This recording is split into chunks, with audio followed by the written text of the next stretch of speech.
1 2 3 4 up up.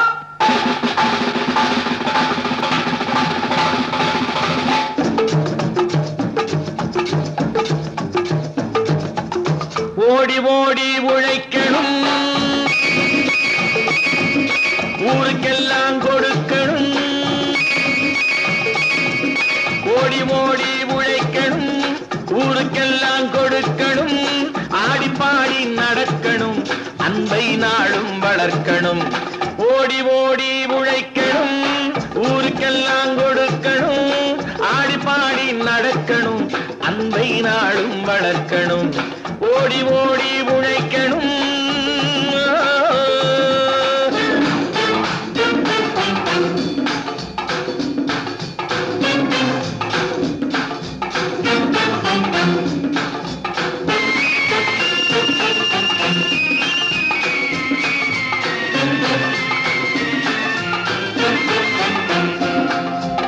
வயிற்றுக்காக மனுஷன் இங்கே கைத்தில் ஆடுறான் பாரு.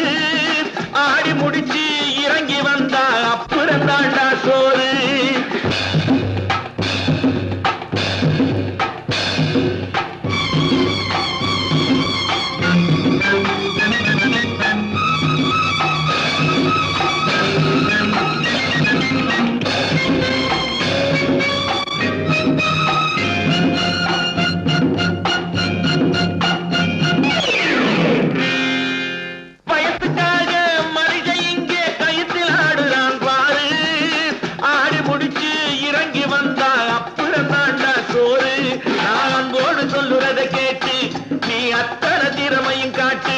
இந்த அம்மாவை பாரு, ஐயாவை கேளு, ஆளு கொண்டு கொடுப்பாங்க.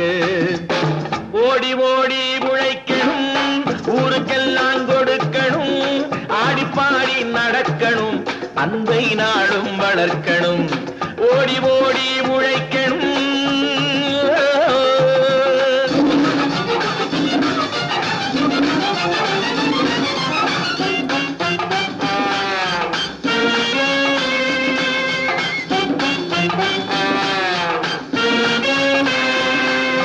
சோம்பேறியாக இருந்து விட்டாக்கா சோறு கிடைக்காது தம்பி. சுறுசுறுப்பில்லாம தூங்கிக்கிட்டு இருந்தா துணியும் இருக்காது தம்பி. சோம்பேறியாக இருந்து விட்டாக்கா சோறு கிடைக்காது தம்பி. சுறுசுறுப்பில்லாம தூங்கிக்கிட்டு இருந்தா துணியும் இருக்காது தம்பி. இதை அடுத்தவன் சொன்னா கசக்கும், கொஞ்சம் அனுபவம் இருந்தா இனிக்கும். இதுக்கு ஆதாரம் கேட்டா 1000 இருக்கு, அத்தனையும் சொல்லி போடு. ஓடி ஓடி உழைக்கணும்.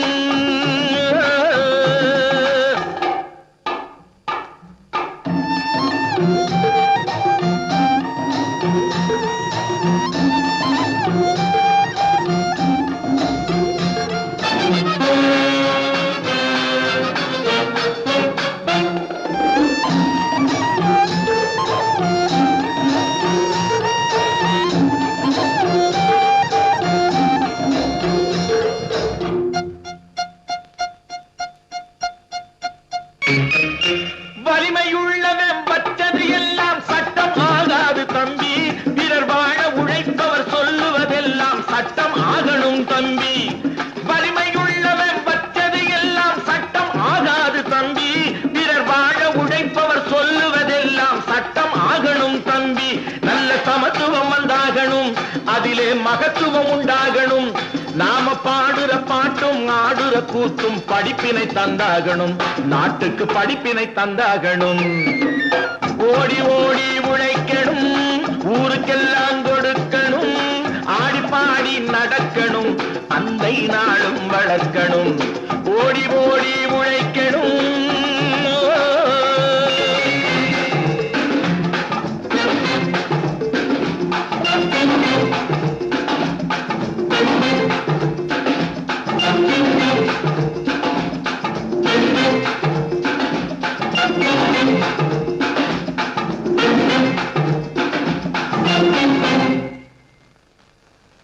அன்புடன் தமிழக மக்களுக்கும் இதய தெய்வம் டாக்டர் புரட்சித் தலைவர் எம்ஜிஆர் அவர்களின் இரத்தத்தின் இரத்தமான உடன்பிறப்புகளுக்கும் அண்ணா எம்ஜிஆர் மகான்கள் கழக நிறுவனரும் பொதுச் செயலாளரும் என்றும் எம்ஜிஆரின் எளிய தொண்டன் பிஎஸ்என்எல் ஆர் ராஜா உங்களை அன்புடன் வணங்குகிறேன். நான் தேர்தலுக்கு முன்பு ஒரு பதிவை போட்டேன். மக்கள் இப்படி தான் விழிப்புடன் இருக்க வேண்டும், மக்கள் அவருடைய எதிர்காலத்தை கணித்து அவர்கள் வாக்களிக்க வேண்டும் என்று நான் பதிவு போட்டேன். ஆனால் அந்த பதிவு மக்கள் ஏற்கவில்லை. எனக்குள் ஒரு பெரிய வருத்தம். நாம் எப்படி செயல்பட வேண்டும், ஒவ்வொரு குடிமகனும் அதை நாம் நினைத்து சிந்தித்து செயல்பட்டால் நமக்கு ஒரு நல்ல மாற்றங்கள் உருவாக்கப்படும். ஆனால் இன்றைய அரசியல்வாதிகள் உங்களை ஏமாற்றி உங்களுடைய ஆசைகளை அவர்கள் பூர்த்தி செய்யாமல் நீங்கள் இன்னும் கொத்தடிமையாக தான் வாழ்ந்து கொண்டிருக்கிறீர்கள். இன்னும் எத்தனை காலத்துக்கு தான் நீங்கள் அடிமையாக இருப்பீர்கள் என்று எனக்கு தெரியவில்லை. நீங்கள் உழைப்பவர்கள், சம்பாதிப்பவர்கள், தன்மானத்துடன் வாழக்கூடியவர்கள். நீங்கள் உங்களுக்குள் ஒரு மாற்றத்தை உருவாக்கினால்தான் இந்த நாடும் மலரும், இந்த பூமியும் செழிக்கும். அரசியல்வாதி ஒருபோதும் இந்த நாட்டை மாற்ற மாட்டார். மக்களாகிய நீங்கள் தான் மாற்ற வேண்டும். உங்களுக்குள் ஒரு துடிப்பு இருக்க வேண்டும், ஒரு எழுச்சி இருக்க வேண்டும், ஒரு புரட்சி இருக்க வேண்டும். புரட்சிகள் என்றால் போய் உடனே ஒரு வன்முறைக்காக ஆளாக்கப்படுவது அல்ல. புரட்சி என்பது மனதிலே ஆழமாக ஒவ்வொரு மனிதனுக்கும் நாம் எதிர்காலத்தில் இதை தான் சாதிக்க வேண்டும் என்று ஒரு கொள்கையும் லட்சியத்தை நீங்கள் அது புரட்சி கனலாக அதை உருவாக்கினால் அது நாளுக்கு நாள் உங்கள் மனதுக்குள்ளே ஊற்று பெருகெடுத்து ஓடிக்கொண்டே இருக்கும். இந்த நாட்டை நாம் எப்படியாவது மாற்ற வேண்டும் என்று உங்களுக்குள் ஒரு துடிப்பு வரும், ஒரு எழுச்சி வரும். இந்த நாட்டை பாதுகாக்க வேண்டும் என்ற ஒரு கடமை உணர்வு உங்களுக்கு வரும். ஆனால் இன்று அப்படி அல்ல. ஏதோ நாம் வாக்களிக்கின்றோம், யார் வந்தால் நமக்கு என்ன, யார் எப்படி போனால், ஆனால் நமக்குள் அந்த பாதிப்பு என்பது இன்றும் இதுவரை உணரவில்லை. ஆனால் அந்த பாதிக்கப்படுவது யார் என்றால் உலகத்தில் உள்ள அனைத்து தாய்மார்களும் அவர்கள்தான் அந்த குடும்பத்தை பேணி பாதுகாத்து வரப்படுகிறார்கள். ஆண்மகன் உழைத்து சம்பாதித்து தன் மனைவியிடம் சம்பாதித்ததை கொடுக்கப்படுகிறார். அவர் பாதுகாத்து இப்படி தான் இருக்க வேண்டும், இப்படி தான் இந்த குடும்பத்தை நாம் முன்னேற்பாடாக செயல்படுத்த வேண்டும் என்று அந்த குடும்ப தலைவி பொறுப்பேற்றிருக்கின்றார்கள். ஆனாலும் நீங்கள் உழைக்கின்ற ஊதியத்துக்கு அதுக்கு சரியான சன்மானம் கிடைக்கவில்லை. கடுமையாக உழைக்கப்படுகிறீர்கள், கடுமையாக உங்கள் இரத்தத்தை வியர்வையாக சிந்தப்படுகிறீர்கள். இன்று வரை இந்த நாட்டிலே உங்களுக்கு எந்த ஒரு பலனும் கிடைக்கவில்லை, நியாயமும் கிடைக்கவில்லை. ஆனால் அரசியல்வாதிகள் வருவார்கள், வாக்கு கேட்பார்கள், வாக்கை பெற்றவுடன் உங்களை குழி தோண்டி புதைத்து விடுவார்கள். இது மக்களாகிய நீங்கள் ஒவ்வொருவரும் சிந்திக்க வேண்டும். நாம் ஏன் இன்னும் கீழ் மட்டத்திலே இருந்து கொண்டிருக்கிறோம்? நமக்குள் ஒரு மாற்றம் வர வேண்டாமாம்? தமிழ்நாட்டை ஆளுகின்ற ஆட்சியாளர்கள் அதிகாரிகளை தன் கையிலே வைத்து கொண்டு இந்த நாட்டை கொள்ளையடிக்கப்படுகிறார்கள். இந்த நாட்டின் முதல் எதிரி யார் என்றால் அரசு துறை சேர்ந்த அதிகாரிகள் தான். அவர்கள் செய்கின்ற தவறு தான் இந்த நாட்டை அழித்து கொண்டிருக்கின்றது. நமக்கு அனைத்தும் திறமை உண்டு, ஆனால் எந்த துறையில் போனாலும் லஞ்சம் லஞ்சம் லஞ்சம், எதுக்கெடுத்தாலும் லஞ்சம். பணம் கொடுத்தால்தான் அவர்கள் செயல்படுவார்கள், பணம் கொடுக்கவில்லை என்றால் உங்களை அப்புறப்படுத்தி விடுவார்கள். இது அதிகாரி கையில் அவர்கள் ஆட்சி ஆள்வதை போன்றுதான் இன்று நடத்தப்படுகிறார்கள். இந்த நிலை மாறுவதற்கு ஒரு சரியான அரசியல்வாதி இன்று வரை யாரும் வரவில்லை.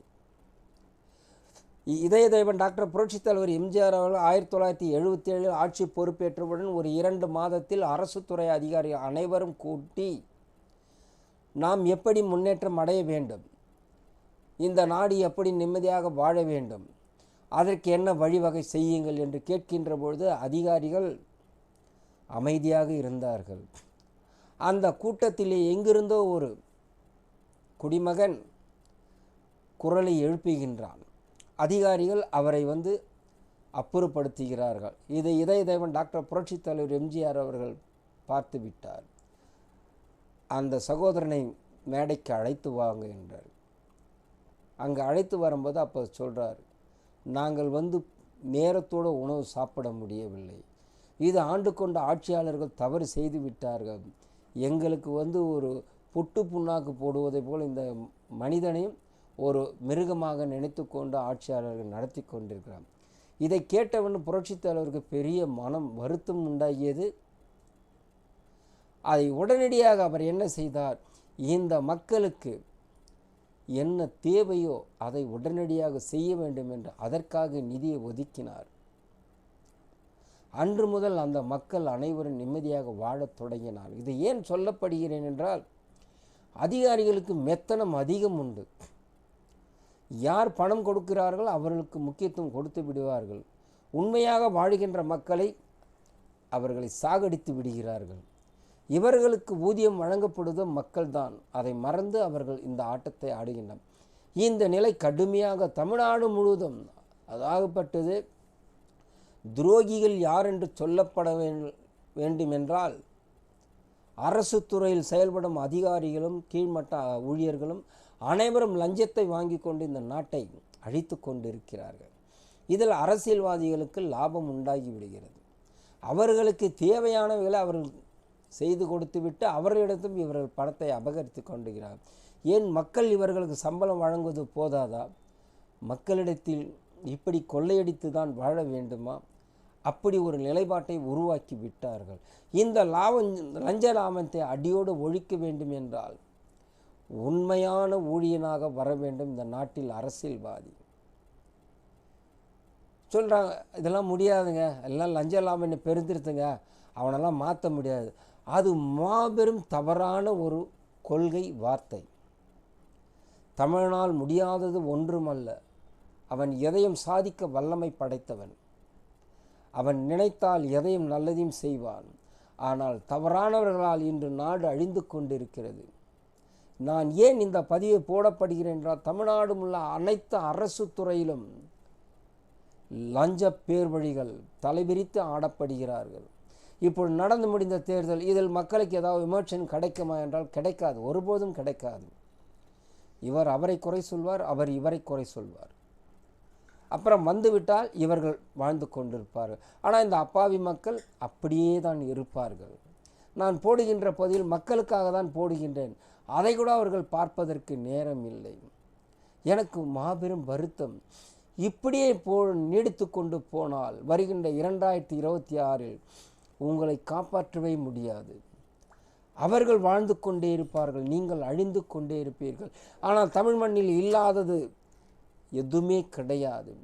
சரியான நிர்வாகம், சரியான தொழில், சரியான கல்வி, சரியான மருத்துவம், சரியான பயிர் வளம், இவை அனைத்தும் தமிழ் மண்ணில் உண்டு. அதை பாதுகாக்குவதற்கு வழி உண்டு. ஒரு உதாரணம் சொல்லப்படுகிறேன். நீலகிரி மாவட்டம், அங்கே ஒரு கீழ்த்தட்டு மக்கள், தாழ்த்தப்பட்ட மக்கள் வாழ்ந்து கொண்டிருக்கிறார்கள். அது மலை மீது. அங்கே நாடாளுமன்ற உறுப்பினராக போட்டியிட்டவர் ஆண்டிமுத்து ஆர் ராசா 2019. ஆனால் அவர்களுக்கு நான் இதை செய்வேன் அதை செய்வேன் என்று வாக்குறுதி கொடுத்து இன்று வரை ஒரு வாக்குறுதி கூட அவர்களுக்கு கொடுக்கப்படவில்லை. அங்கே அந்த தாழ்த்தப்பட்ட மக்கள் தான் அதிகமான எண்ணிக்கை. அவர்களுக்கு மருத்துவ வசதியும் கிடையாது. அதே நேரத்தில் அங்கே பயிரிடும் காய்கறிகள், கேரட், கோஸ் மற்ற காய்கறி வகைகள், அங்கிருந்து அவர்களுக்கென்று ஒரு தானிய கிடங்கு அங்கே கிடையாது. அதை பாதுகாப்பதற்கும் சேமிப்பதற்கு அதற்கு சரியான வழிவகை செயல்படுத்த 5 ஆண்டு காலத்தில் அவர் நாடாளுமன்ற உறுப்பினராக இருந்தார், செயல்படுத்தவில்லை. மாண்புமிகு தமிழக முதல்வர் அவர்களும் வாக்குறுதி கொடுத்தார், இன்று வரை இதை செயல்படுத்தவில்லை. அதே நேரத்தில் அங்கே அவர்கள் எங்கு கொண்டு செல்லப்படுகிறார்கள் என்றால், நீலகிரி மாவட்டத்திலிருந்து மேட்டுப்பாளையம், கோயம்புத்தூர் இப்படி கொண்டு செல்லப்படுகிறார்கள். அதனால் அந்த விவசாய மக்களுக்கு பாதுகாக்கக்கூடிய காய்கறிகள் வகை கிடையாது. இவர்கள் ஓட்டு கேட்டு வெற்றி பெற்றவுடன் அதை செய்கிறேன் இதை செய்கிறேன். இன்று வரை அந்த நீலகிரி தாழ்த்தப்பட்ட மக்கள் ரொம்ப கஷ்டத்துக்கு உள்ளாக்கப்படுகிறார்கள். அது மட்டுமல்ல, அவர்களுக்கென்று அங்கே சுகாதாரம் கிடையாது. அவர்களுக்கென்று பள்ளிகள் சரியான முறையில் கிடையாது. அவர்களுக்கென்று மருத்துவம் சரியாக கிடையாது. ஏன் இன்று விஞ்ஞான உலகம் வளர்ந்திருக்கின்றது அல்லவா? நீலகிரி மாவட்டம், உதகை மாவட்டம், அங்கே ரெஸ்டாரண்ட்டு தான் அதிகமாக உள்ளது. அது யாரிடம் உள்ளது? தனியாரிடம் தான் உள்ளது. அங்கே போக்குவரத்துக்கு சரியான வழிமுறைகள் இன்னும் கிடைக்கவில்லை. ஏன் அங்கே ஐடி நிறுவனத்தை நியமிக்கலாம், ஒரு கலைத்துறை நிறுவனத்தை நியமிக்கலாம். எல்லோரும் என்ன சொன்னால், ஊட்டிக்கு போனால் பொட்டேட்டோவை போய் பார்க்கலாம், அங்கே ஏரியை போய் பார்க்கலாம். அதை தவிர வேறு ஒன்றும் கிடையாது. அங்கே பிரதானமாக என்ன இருக்கின்றது? தொழில் வளர்ச்சி எப்படி வளர வேண்டும், அந்த நாட்டு மக்கள் எப்படி நிம்மதியாக வாழ வேண்டும், அவர்கள் எப்படி கல்வியில் முன்னேற வேண்டும், அவர்கள் எப்படி இன்று வரை அவர்களுக்கு மருத்துவம் அந்த நீலகிரி மாவட்டத்தில் கிடையாது. அவர்கள் மலையிலிருந்து கீழே வந்தால்தான். ஆனால் அவருடைய சந்ததிகள் படித்திருக்கின்றாரா? அவர்கள் வெளியே சென்று விட்டார்கள். அவர்கள் பாதுகாக்கப்படுவதற்கு இன்று வரை வழி இல்லை. இதை ஏன் குறிப்பிடுகிறேன் என்றால், மக்களாகிய நீங்கள் தான் இதை உணர்ந்து செயல்பட வேண்டும். இப்போ அரசியல்வாதி வாக்களித்து விட்டார்கள், அவர் ஜெயித்து விடுவார். ஜெயித்து விட்டானா அந்த மக்களுக்கு என்ன செய்வார்? ஒரு நாடாளுமன்ற உறுப்பினர் 6 சட்டமன்றத்துக்கு அவர் கடமைப்பட்டவர். இவர்களுக்கு ஆண்டுக்கு 5 கோடி, 5 ஆண்டுக்கு 25 கோடி. இந்த 25 கோடியை ஒரு சட்டமன்றத்துக்கு கிட்டத்தட்ட 4 கோடியே 15 லட்சம் ரூபாய் செலவழிக்கப்படலாம். ஒரு சட்டமன்றத்துக்கு ஒரு நாடாளுமன்ற உறுப்பினர் 4 கோடியே 15 லட்சம் செலவழிக்கப்படலாம். 6 சட்டமன்றத்துக்கு சேர்த்து 25 கோடி. அந்த 25 கோடியை முழுமையாக செலவழித்தால் அந்த நாட்டு மக்கள், அந்த 6 சட்டமன்ற பகுதி மக்கள் நிம்மதியாக வாழ்வார்கள். ஆனால் இவர்கள் அதை செய்ய மாட்டார்கள். இவர்கள் உல்லாசமாக விமானத்தில் பயணம் செய்வார்கள், கப்பலில் பயணம் செய்வார்கள், இவர்களுக்கு கிடைக்க வேண்டிய சலுகையை அனைத்தும் அனுபவிப்பார்கள். இவர்கள் என்னென்ன கொள்ளையடிக்க வேண்டுமோ அனைத்தும் செய்யப்படுகிறார்கள். இது மக்களுக்குள் ஒரு மாற்றத்தை உருவாக்கப்பட வேண்டும். நீங்கள் விழித்து கொள்ளவில்லை என்றால் அவர்கள் உங்களை ஏமாற்றிக்கொண்டே இருப்பார்கள். எனக்குள் ஒரு எண்ணம் தோன்றுகிறது, இந்த தமிழக மக்கள் இன்னும் தூங்கிக் கொண்டு தான் இருக்கிறார்கள், விழித்து கொள்ளவில்லை. அன்றே புரட்சித் தலைவர் பாடினார், தூங்காதே தம்பி தூங்காதே என்று. ஆனால் நீங்கள் விழித்து கொண்டு இருந்தால் இந்த தவறு நடக்காது. நான் பல முறை பதிவில் போடப்படுகிறேன். நாம் சுதந்திரம் அடைந்து 70 ஆண்டுகளுக்கு மேலாக ஆகின்றது. இதில் 3 தலைவர் தான் மக்களுக்காக வாழ்ந்தார்கள், மக்களுக்காக அவர்கள் பணி செய்தார்கள். இந்த 3 தலைவர்களும் பேரறிஞர் அண்ணா அவர்கள் ஓராண்டு பொறுப்பேற்று இந்த மக்களுக்கு காங்கிரஸ் காலத்தில் ஆதிக்கத்தில் இருந்தபொழுது அவர்களுக்கு அரிசி கிடைக்காமல் திண்டாடினார்கள். அதை அவர் எளிமையாக நடைமுறைக்கு கொண்டு வந்தார். பெருந்தலைவர் காமராஜர் அவர் படிக்காதவர் தான், ஆனால் படிக்காதவர் அவர் ஒரு மேட்டூர் அணையை திறந்தார். இன்று வரை யாரும் அதை செயல்படுத்த முடியவில்லை. இதயதேவன் டாக்டர் புரட்சித் தலைவர் எம்ஜிஆர் மக்களுக்காகவே வாழ்ந்தார், மக்கள் நலனுக்காகவே அவர் வாழ்க்கை பயணித்தார்.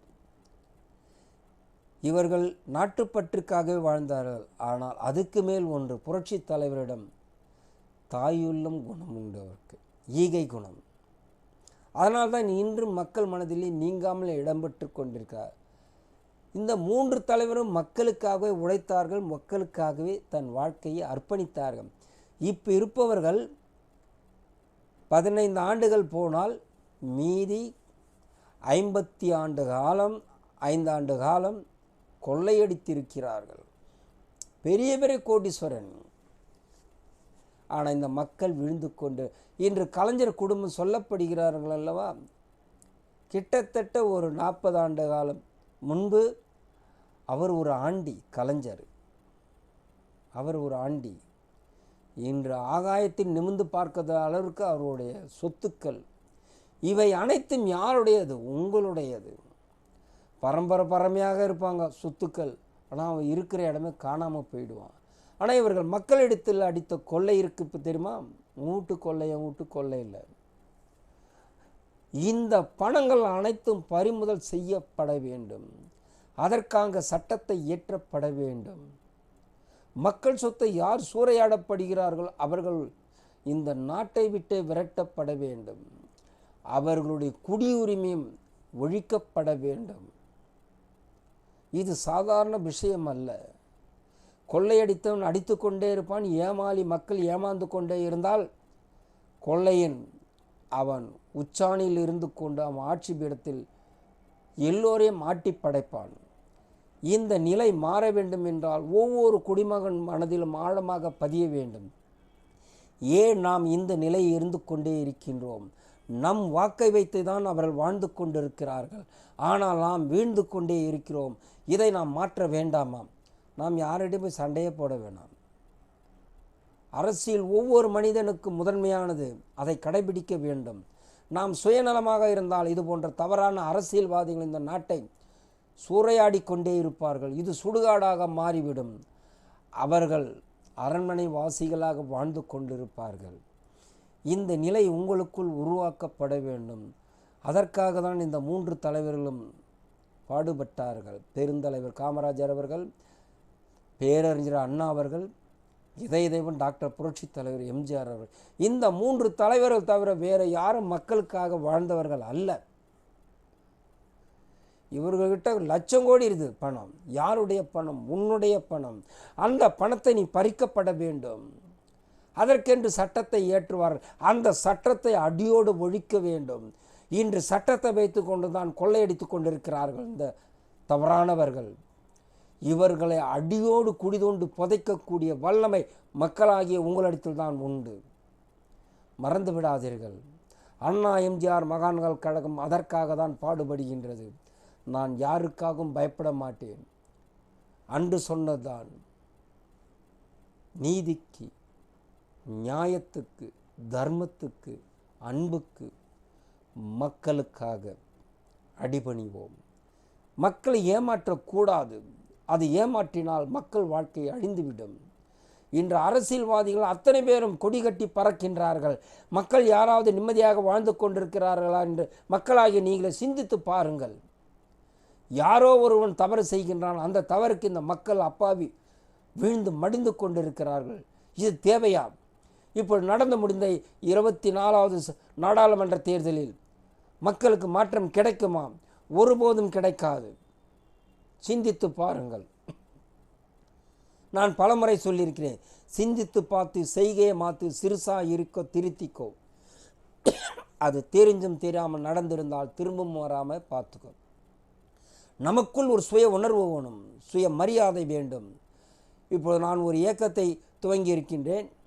நான் நண்பர்களை அழைக்கின்றேன். என்கிட்ட வரும்போது என்ன கேட்குறேன்னா, பணம் தருவியா? அப்போ அவன் ஒரு சுயநலவாதியாக வாழ நினைக்கின்றான். அவன் மக்களுக்காக வாழும் என்று நினைக்கவில்லை. அவன் மக்களுக்காக வாழ வேண்டும் என்று நினைத்தால்தான் இந்த நாடும் மாற்றம் கொடுக்கும், இந்த பூமியும் செழிக்கும்.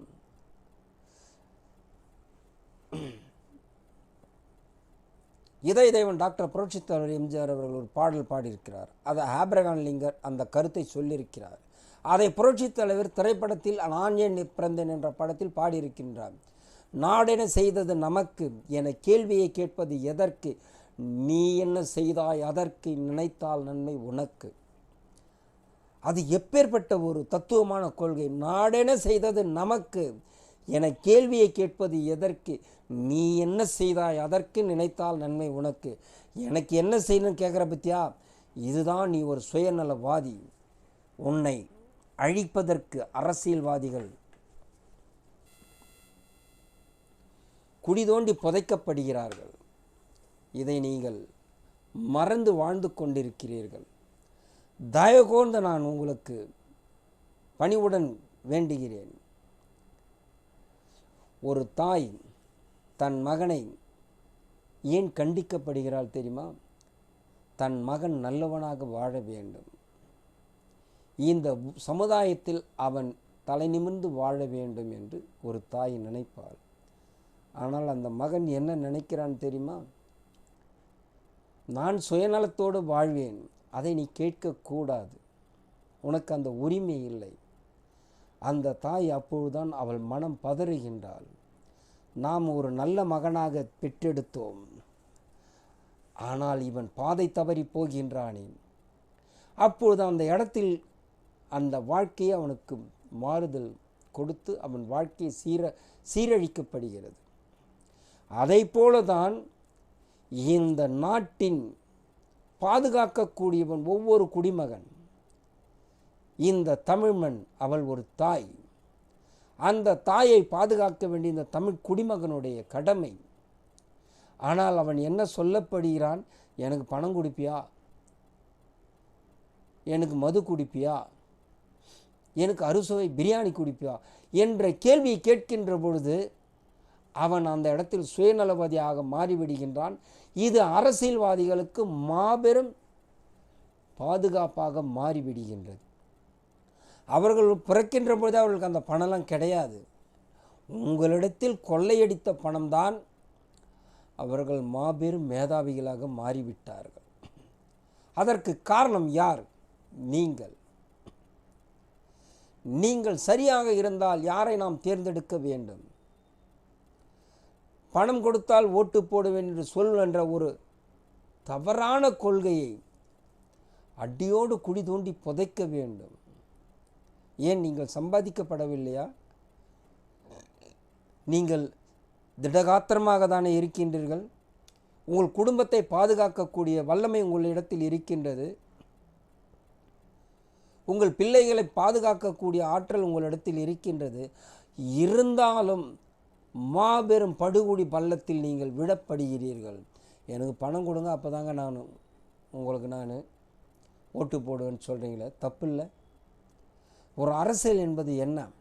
இந்த நாட்டின் தலையத்தை மாற்றக்கூடிய ஒரு நல்ல தலைவர்கள் உருவாக்கப்படுவதுதான் அரசியல். ஆனால் இன்று அப்படி அல்ல. அரசியல் அசிங்கமாக மாற்றிவிட்டார்கள். கொள்ளையடிப்பதற்காக வந்து விட்டார்கள். இன்று இரத்தத்தை வியர்வையாக சிந்தி உழைத்து அவர்கள் செலுத்துகின்ற வரி பணத்தை ஆட்சியாளர்கள் முறையாக அவர்கள் செயல்படுத்தப்படுகிறார்களா? அதிகாரிகள் கொள்ளையடிக்கப்படுகிறார்கள். அவர்கள் கோலோச்சி வாழ்ந்து கொண்டிருக்கிறார்கள். எந்த துறையில் எடுத்தாலும் கொள்ளை, லஞ்சம், அது ஒரு காட்டுத்தீயாக மாறிவிட்டது. இந்த நாட்டையே அழித்து கொண்டிருக்கின்றது. அதை நீங்கள் மாற்ற வேண்டாமா? ஒவ்வொரு குடிமகன் உள்ளத்திலே மாபெரும் புரட்சி, எழுச்சி, விழிப்புணர்வு உருவாக வேண்டும். அதற்காக இந்த எளியவன் அண்ணா எம்ஜிஆர் மகான்கள் கழகத்தை நான் தோற்கி இருக்கின்றேன். அதற்காக நான் கடுமையாக உழைக்கின்றேன். எல்லோரும் என்னிடத்தில் பணம் கேட்கப்படுகிறார்கள். அது எனக்கு ரொம்ப தலகுனிவாக இருக்கின்றது. மக்களை பாதுகாக்கக்கூடியவர்களை இவர்கள் இப்படி ஒரு பாதகத்தை செயல்படுத்துகிறார்களே, இவர்களுக்கும் அரசியல்வாதிகளுக்கு என்ன வேற்றுமை? இவர்கள் அனைவரும் ஒற்றுமையாக தான் அந்த சகதியில் வாழ்ந்து கொண்டு இருக்கிறார்களே. பார்ப்பதற்கு ஆள் நன்றாக இருக்கிறாங்க, ஆனால் கடைசியில் அந்த படுகுடி பள்ளத்தில் போய் விழுறாங்க. இவர்களுக்கு மாற்றம் வேண்டாமா? ஒரு சட்டமன்றத்தில் 3 லட்சம் வாக்காளர், 5 லட்சம் வாக்காளர் இருக்கின்றார்கள். இந்த வாக்காளர்கள் சற்று சிந்தியுங்கள். வருகின்ற 2026 234 சட்டமன்றத்திலும் மக்கள் விழிப்புணர்வு இருக்க வேண்டும். விவசாயம் வளரவில்லை, இன்னும் வளரவில்லை, அழிந்து கொண்டே இருக்கின்றது. நீராதாரம் பெருகவில்லை. மற்ற மாநிலத்தில் இவர்கள் கையேந்தும் நிலையில் இருக்கின்றார்கள். அதை இவர்கள் சரியாக பாதுகாக்கப்படவில்லை. தொழில் வளம் மந்தமாக உள்ளது. இன்று தனியார் நிறுவனம்தான் ஆதிக்கத்தை செலுத்தி வருகின்றார்கள். அரசு துறையை அடமானம் வைத்து விட்டார்கள். வருவாய் உள்ள இலக்காம் அனைத்தும் தனியாருக்கு தாராவாக்கப்பட்டு விட்டார்கள். இந்த நிலை மாற்ற வேண்டாமா? நீங்கள் கொடுக்கும் வரி பணத்தில் அரசாங்கம் நடக்கின்றது. அந்த அரசாங்கத்தை சரியாக செயல்படுத்தாத அரசியல்வாதிகள் அவர்கள் இருந்தால் என்ன, இல்லாவிட்டால் என்ன? ஆனால் அவர்கள் வாழ்வதற்கு அனைத்து வசதி சலுகைகள் ஏற்படுத்தி கொள்கிறார்கள். இந்த அப்பாவி மக்கள் ஏமாந்து கொண்டிருக்கிறார்கள். உங்களை பணிவன்புடன் வேண்டுகிறேன், நான் போடுகின்ற பதிவை விழிப்புடன் பாருங்கள். இந்த தமிழ்நாடை மேம்படுத்த வேண்டும். தமிழ் மக்கள் நிம்மதியாக வாழ வேண்டும். கல்வி வளம் சிறப்பாக இருக்க வேண்டும். 2 லட்சம் கொடுங்க, 5 லட்சம் கொடுங்க, 10 லட்சம் கொடுத்தா தான் நான் கல்லூரியில் சேர்க்கப்படும் என்று சொல்லப்படுகிறார்கள் அல்லவா? அந்த வார்த்தையை அடியோடு ஒழிக்க வேண்டும். ஒருவர் +2 முடித்து விட்டால் அவர் பட்டப்படிப்பு போவதற்கு எளிமையான முறையில் அரசாங்கம் செயல்படுத்த வேண்டும். கல்லூரிகள் சிறப்பாக இயங்கப்பட வேண்டும். அங்கே ஆங்கிலமும் சரியாக சொல்லி தரப்பட வேண்டும். இன்றைக்கி எல்லாம் ஆங்கிலம் தான் பேசுகிறான். தனியாரில் போனால் தான் ஆங்கிலம் கற்றுக்கலான்றான். அது சொல்லி சொல்லியே இந்த மக்களை அழித்து விட்டார்கள். அந்த அப்பாவி மக்கள் தனியாரில் போனால் தான் நம்ம பிள்ளைங்க நல்லா படி, இவங்க கடனை உடனப்பட்டு 2 லட்சம் 3 லட்சம் 5 லட்சம் அவனுக்கு கொட்டி அதில் எத்தனை பிள்ளை ஒழுங்காக படிக்குதுன்னு நமக்கு தெரியாது. அது தாய் தந்தருக்கு தான் தெரியும். ஆனால் அந்த நிலையை அழிக்க வேண்டும். அரசு கல்லூரியில் ஆங்கிலம் தரமாக பேசுவதற்கு நமக்கு முதன்மை மொழி தாய்மொழி தமிழ்மொழி. அனைத்து மொழியும் கற்றுக் கொடுக்கணும். தெலுங்கு கற்றுக் கொடுக்கணும், ஹிந்தி கற்றுக் கொடுக்கணும், மலையாளம் கற்றுக் கொடுக்கணும், ஆங்கிலம் கற்றுக் கொடுக்கணும். ஆனால் நம் தாய்மொழி தான் சிறந்தோங்க வேண்டும். எந்த இடத்துல பார்த்தாலும் தமிழில் தான் பெயர் பலகை இருக்கணும். இந்த ஆங்கில பெயர் பலகையே இருக்கக்கூடாது. நீ ஆங்கிலத்தில் எதனா பேசிக்கோ, அது தப்பு இல்லை, அது உன்னுடைய பாதுகாப்பு. ஆனால் என் தமிழ் மண்ணில் தமிழ் பெயர் பலகை தான் இருக்க வேண்டும். அது எந்த துறையாக இருந்தாலும் சரி, அது மத்திய அரசு துறையாக இருந்தாலும் சரி, மாநில அரசு துறையாக இருந்தாலும் சரி, அது இராணுவத்துறையாக இருந்தாலும் தமிழ்நாட்டில் தமிழ் பெயர் தான் கொடி கட்டி பறக்க வேண்டும். தமிழன் என்று சொல்லடா, தலை நிமிர்ந்து நில்லடா என்ற அந்த வரியை நாம் கொடிகட்டி பறக்க வேண்டும். சென்னை மாகாணமாக இருந்ததை பேரறிஞர் அண்ணா அவர்தான் தமிழ்நாடு என்று பெயர் வைத்தார். அவர் 2 MA படித்தார். அந்த படிப்புக்கு அவர் முக்கியத்துவம் கொடுத்து தமிழ் மண்ணுக்கு அவர் பணியாற்றினார். இன்றைக்கி அரசியல்வாதி பிள்ளைங்களாம் கார்ப்பரேஷன் பள்ளியில் படிக்குதுங்க, மாநகராட்சி பள்ளியில் படிக்குதுங்க.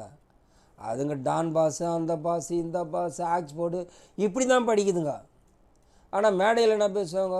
தமிழ் தமிழ் தமிழ்னு ஏமாற்றி கிடக்குறாங்க. அதுவும் இந்த கலைஞர் குடும்பம் தான் அதை மாதிரி ஒரு தவறான குடும்பம் எதுவும் கிடையாது. இந்த தயாநிதி மாரெல்லாம் அவங்க பிள்ளைங்களாம் சென்னை மாநகராட்சியில் படிச்சுக்குது. அவங்க அப்பா சென்னை மாநகராட்சியில் படித்தார், முரசொலி மாறன். அப்புறம் அவர் ஒரு பெரிய ஆளான கொள்ளைங்களை அடித்தாங்க நாட்டு மக்கள் எடுத்து. இன்றைக்கி எல்லாமே ஆங்கிலம்தான்.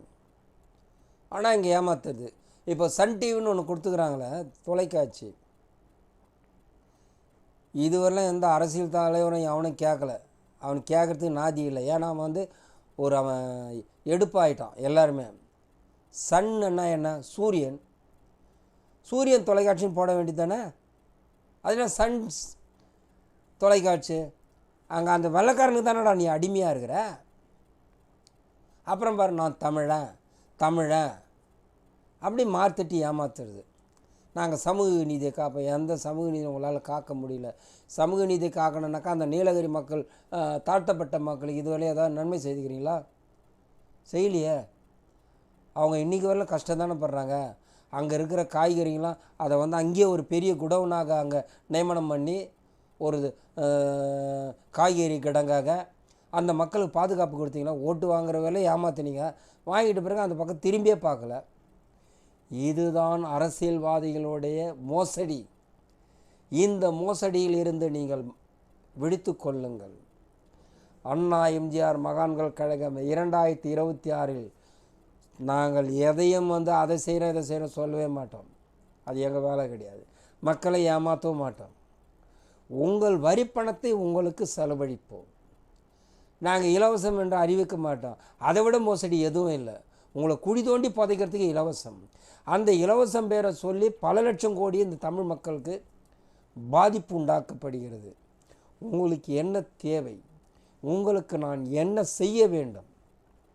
உங்கள் வரி பணத்தை எப்படி நாங்கள் இந்த பகுதியை மேம்பாடு பகுதியாக மாற்றப்படுவோம்? இதை தான் நாங்கள் கேட்போம், அதை நிறைவேற்றுவோம்.